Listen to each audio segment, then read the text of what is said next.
'Cause it's just loose lips.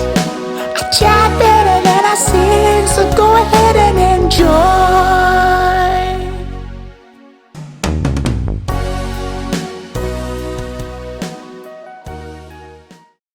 Where you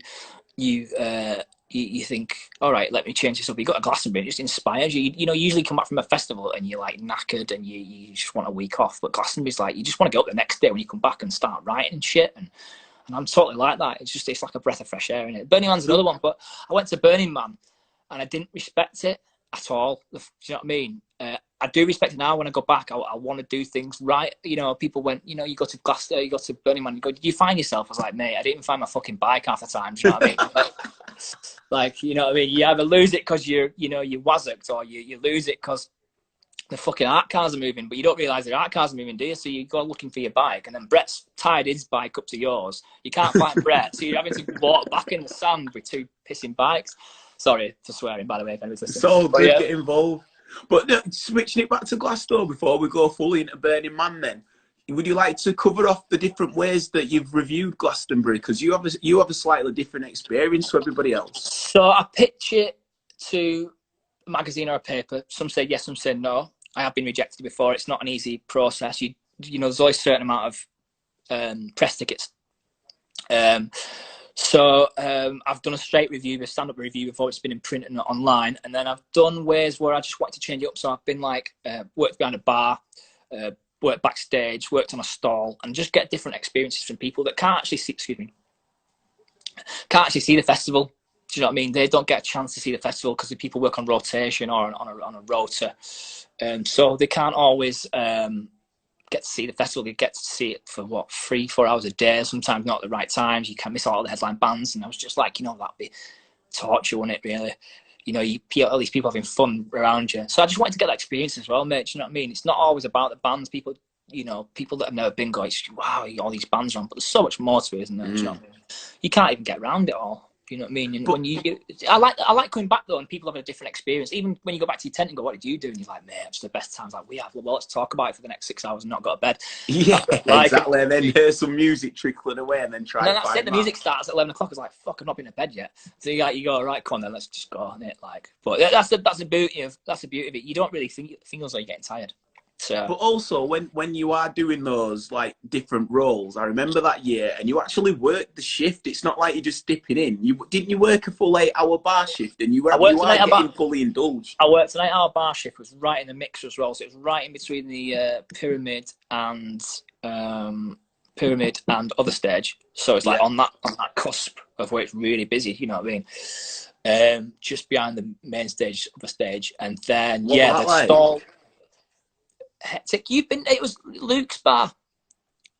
Do you know the one? But what were it like to work? Yeah, busy, yeah. But it wasn't too bad because all the drinks were set. So all the drinks were pre-made kind of thing. And you just add the topper in, do you know, so it was like cocktails and whiskey and stuff. So there's a kind of a good rotation, do you know what I mean? People were making the cocktails, you just serve them, take the money. So, but it was good, man. And it was nice to see how the other sides live, really, if you like. And you get to go on the campsite early. You get to go in 2 days early, which is a godsend, not queuing. You can even stay a day later if you want and do the after party, which I didn't.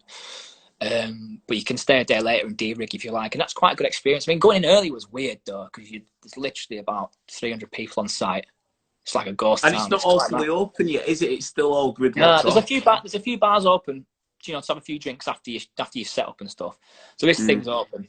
And there's a couple of little bands on that have got there early, like amateur bands and that, which is good. But it's very, very peculiar. It's it's quite. Once you wake up on a Wednesday morning though, and you're, you know what I mean, set up, lights are on. It's like, oh man, I couldn't be asked coming in then.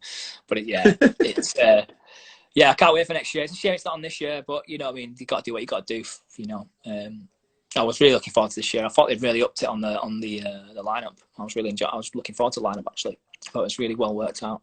And then when they've got to add all the dance acts in as well, I think this year would have been one of the best ones yet. Shame they didn't go down the heritage route a little bit. Do you know what I mean? Being 50 years. You know, they might have done behind the scenes, but does next year become their 50th year? And also, is this now classed as a fallow year so that it's an extension of another 5 or 4 or whatever the run is? What do you reckon? I think it will be classed as the 50th year. I think they've had a lot riding on it this year. Do you know what I mean? I think they'll have done a lot to make it extra special. God knows what the ticket ratio would have been in terms of age groups, because maybe a lot of the older generation, you know, would have really enjoyed going back for one-off. Do you know what I mean? So maybe they might, you know what I mean, when they work out, you know, so they might have accommodated them a little bit more.